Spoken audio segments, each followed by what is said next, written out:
उसका नाम है Horizon Call of the Mountains। अब आई थिंक एक सीक्वल है to the Horizon Zero Dawn and it seemingly let you explore this world. अब ये गेम एक्सक्लूसिवली PSVR 2 के लिए बिल्ड की जा रही है और इस गेम के थ्रू ही आप लोगों को पता चलेगा कि इसमें कितनी कैपेबिलिटी है।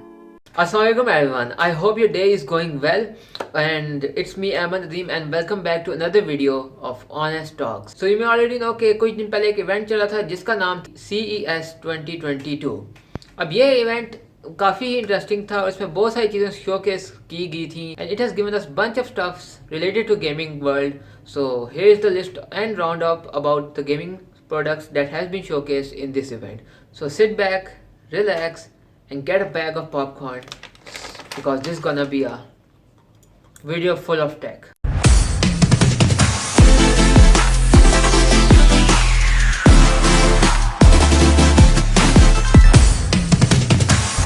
Now there were a total of 10 things that were showcased in CES 22 related to gaming. So let's start with number 10. One of the bigger things, obviously Nvidia had a very dominating presence around the world. अब उन्होंने एक kind of high-end gaming laptop focused RTX 3070 Ti and RTX 3080 Ti showcase किया है। अब ये एक high-end card है और even इसको हम upper mid-range कार्ड भी कह सकते हैं। And laptop gaming technology has come a long way. The day of the big, bulky, nasty, power-hungry machines are going away. I mean कि ये भी obviously power-hungry है, बट ये लेस बल्की है और मोर एफिशिएंट है और यूजर फ्रेंडली भी है। As of right now specs wise हमें सिर्फ ये पता है कि they are aiming for 120 FPS per second at 1440p और ये स्पेसिफिकली 3080 Ti की हम बात कर रहे हैं। Whereas the 3070 Ti has been said up soon. Whereas the 3070 Ti has been said to push 100 FPS per second at 1440p. Now इसमें estimately 8 GB of VRAM होगी because we know officially that 3080 has 16 GB of DDR6 VRAM, तो इसलिए you should expect this chip to start showing up soon। अब Nvidia की जो typically gaming laptop partner हैं वो है MSI, Razer, Alienware and stuff like that। अब हमने Nvidia के बारे में बहुत बातें कर ली हैं तो इसके हम और हाईलाइट में जाएंगे later in this video, but let's move on। Now with number 9। अब other new PC hardware launch हुए थे और उसमें जो सबसे यूनिक था वो है कीबोर्ड फ्रॉम रिग और रिपब्लिक ऑफ गेमर्स। अब ये Asus वालों का गेमिंग ब्रांड है।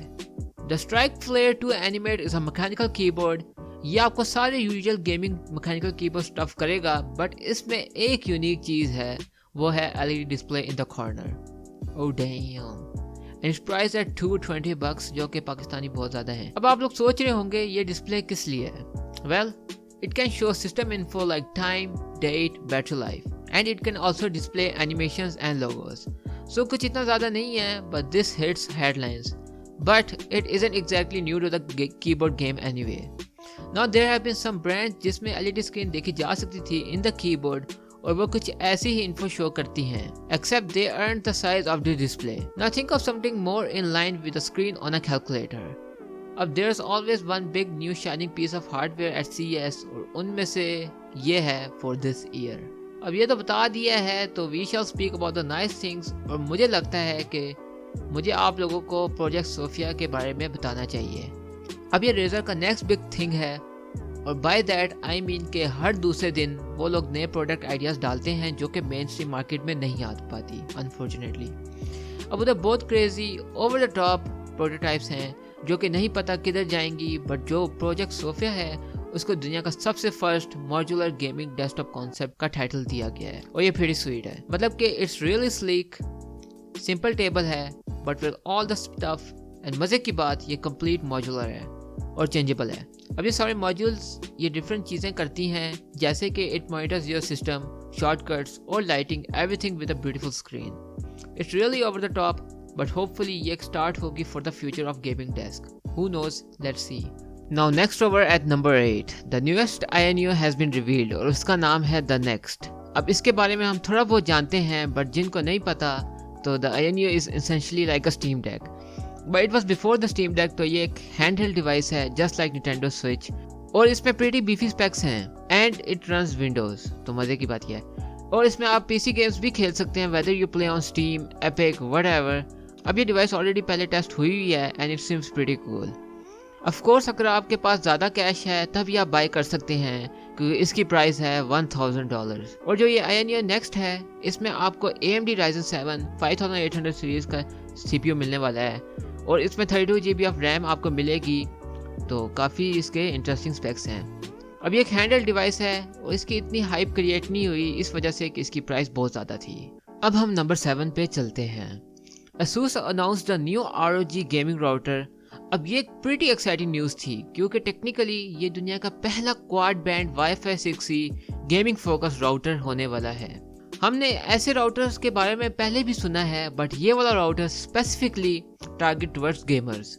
So what essentially this is in simple words, ये एक बीफी कूल वाईफाई राउटर है जिसमें बहुत सारे डिफरेंट बैंड्स हैं। It has a 2.4 GHz to 5 GHz and even a 6 GHz band, और इसमें आपको लेटेस्ट वाईफाई टेक मिलेगा, तो this got everything you will be needing. It's probably gonna be a beast, और मज़े की बात इसकी प्राइस है $650, so good luck with that one because it's gonna be expensive. Let's move to number 6। Jumping back to NVIDIA वालों ने announce किया था अपना Arc High RTX 3050 GPU। This is a discrete graphic card. इसमें आपको 8 GB of DDR6 VRAM मिलेगी and it's technically will support DLSS and ray tracing, लेकिन up to what extent probably इतना ज़्यादा नहीं, क्योंकि ये एक बजट कार्ड है and it's actually a pretty damn good price. $250 का ये ग्राफिक कार्ड है, और अगर हम रुपीज़ की बात करें तो 44,000 रुपीज़ बनते हैं, तो ये काफ़ी अफोर्डेबिलिटी कैटेगरी में आता है for some low budget builds while actually getting some decent specs. लेकिन एक मसला है, विद चिपसेट अवेलेबिलिटी और शॉर्टेज एंड इवन स्कैल्पर्स की वजह से शायद मुश्किल ही है आपको ये कार्ड अर्ली मिले, इसलिए be ready when this thing launches and order immediately in order to get a hands on of this graphic card. अब हम ग्राफिक कार्ड की बात कर रहे हैं तो AMD वालों ने भी अपना smaller scale graphic card introduce किया है टू कम्पीट विद NVIDIA। अब ये भी डिस्क्रीट कार्ड है जो कि $200 का है, और इसका नाम है द Radeon RX 6500 XT, और ये जनवरी में आएगा। And it's literally amazing that it is really cheap if you can get a hands on it, otherwise क्योंकि मुश्किल ही है, वही बात है स्कैल्पर शॉर्टेज वगैरह, इवन कि अभी नए GPUs की शॉर्टेज कंप्लीट नहीं हो रही, तो ये कहाँ से इतना करेंगे, प्रोवाइड करेंगे सब स्टॉक। तो वी थिंक ओवर टाइम कि ये कंपटीशन मेनली कम प्राइस और ज़्यादा पावर का होगा, and this is probably good for the consumers, क्योंकि specially the pro gamer who want a PC and doesn't want to spend a ton of money. Even though we are being a little cynical, but it's definitely a step in the right direction, and this is some pretty good stuff. Now let's move on to number 5. Now Sony had some PSVR news to share with the community, and trust me, some of it is really exciting. अब सोनी वालों ने ये PSVR 2 नहीं दिखाया, we don't know what it looks like and we don't really have much to show, but I got some hot news for you. अब मैं पहले वो डिटेल बता दूं जिसके लिए आप लोग सबसे ज़्यादा एक्साइटेड थे, इवन के मैं भी। It's a single core setup now for most VR people. इनके लिए ये एक मामूली सी बात होगी, बट ये टेक्नोलॉजी बहुत तेज़ी से इवॉल्व हो रही है। PSVR लोगों के लिए एक कॉम्प्लेक्स सेटअप है, क्योंकि उसके लिए आपको पहले स्विच में लगाना पड़ता था, बट अब सिंपली उन्होंने स्विच से चेंज होकर पावरफुल USB कोड में कर दिया है, and that is literally awesome. अब हमें ये भी पता है कि it will feature 4K HDR with 110 degree field of view. ये सारी चीज़ें आप लोग 200x240 QLED display with frame rates of up to 90 Hz and 120 Hz में देख रहे होंगे। अब इसके लिए आपको PS कैमरा की हरगिज़ ज़रूरत नहीं होगी, क्योंकि अब इस न्यू हेडसेट में ही हेडसेट बेस्ड ट्रैकिंग होगी, जो कि हेडसेट में सेंसर यूज़ करता है and send signal to your track controllers. इसमें आपको आई ट्रैकिंग भी मिलेगी, मज़े की बात है। So the headset will detect the motion of your eyes. To kind of having an additional input we should help to make PSVR games feel more realistic. अब headset में आपको रंबल्स मोटर्स भी मिलेंगी, जो कि हम पहले से जानते थे that this will immerse the player. अब इन्होंने कुछ न्यू स्पेक्स और डिटेल्स भी बताए हैं, उनका नाम है PSVR 2 सेंस कंट्रोल।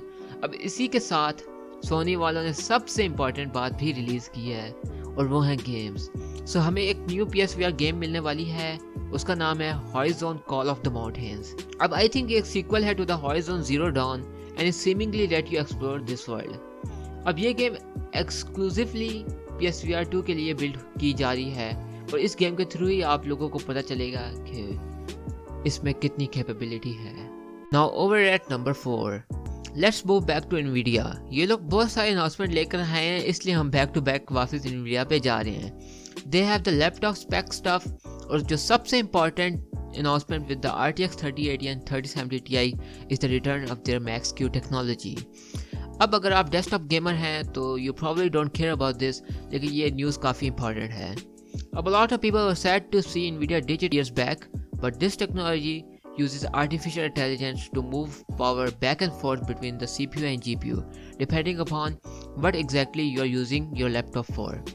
ये काफ़ी big AI control efficiency thing है, तो इसलिए it also features a something called battery boost 2.0, जिससे आपको 70% मोर अप टाइम मिलेगा until and unless आपके पास स्टेबल इनफ पावर सोर्स हो to charge your laptop, so your GPU will actually able to control your CPU and make it work more efficiently depending upon your workload and depending upon your specs of laptop। कि laptop strictly gaming के लिए है या फिर कोई application जो बहुत ज़्यादा CPU पावर लेती है तो उसके लिए भी यूज़ हो सकता है। अब ये एक ऐसी चीज़ है जो in theory should benefit the owner pretty greatly. Now down to number 3। अब it is important to know that Intel has announced a suite of 22 new 12th Gen CPU for computer desktop। अब ये Alder Lake lineup है, but अब we have 22 new chipsets starting from the higher end Core i9-12900 down to really cheap Celeron stuff। Basically वही stuff expect कर रहे होंगे। Now there is a lot of stuff, but overall बात करें in simple words, it's more power, more efficiency, and बहुत important more choices, and also more consumer option depending on your build and depending on your usages, whether आप gaming के लिए ले रहे हो या नहीं, वो आप पे डिपेंड करता है।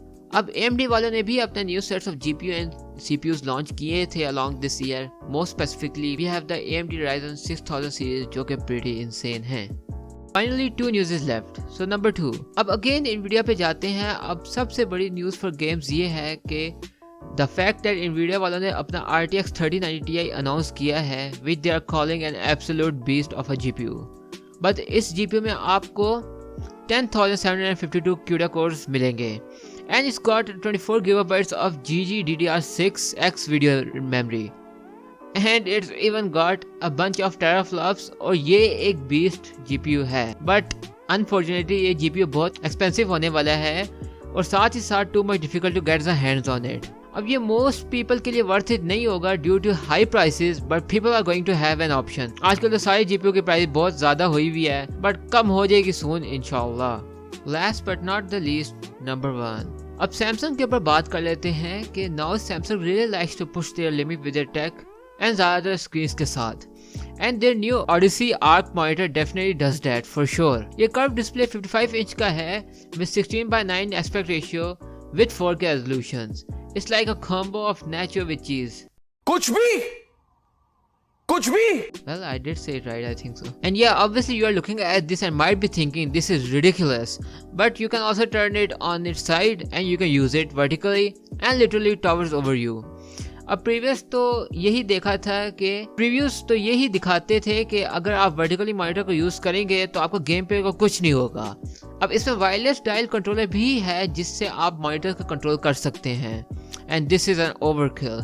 Sometimes with tech at CES it's a little over the top, but हमें अल्ट्रा वाइड डिस्प्ले पसंद है for gaming and everyday use. अब ये चीज़ एक ड्रीम की तरह है, इसकी ना तो हमें प्राइस पता है ना ही रिलीज डेट, बट होपफुली हमें इसके बारे में और इन्फो मिल जाएगी। तो उम्मीद करता हूँ आपको ये वीडियो पसंद आई होगी। अगर वीडियो पसंद आए तो प्लीज़ लाइक करें, सब्सक्राइब करें, बेल आइकन को भी ज़रूर दबाएं ताकि जब भी मैं नई वीडियो अपलोड करूँ आपको सबसे पहले मिल जाए, क्योंकि इसमें काफ़ी टाइम लगा था मुझे बनाने में। सो लाइक कर देंगे तो इससे मुझे और मोटिवेशन मिलेगी, तो मैं इससे इसी तरह और अच्छी वीडियोस आपके सामने लेकर आऊँगा। तो बस आज के लिए इतना ही। अंटिल नेक्स्ट टाइम, अल्लाह हाफिज़।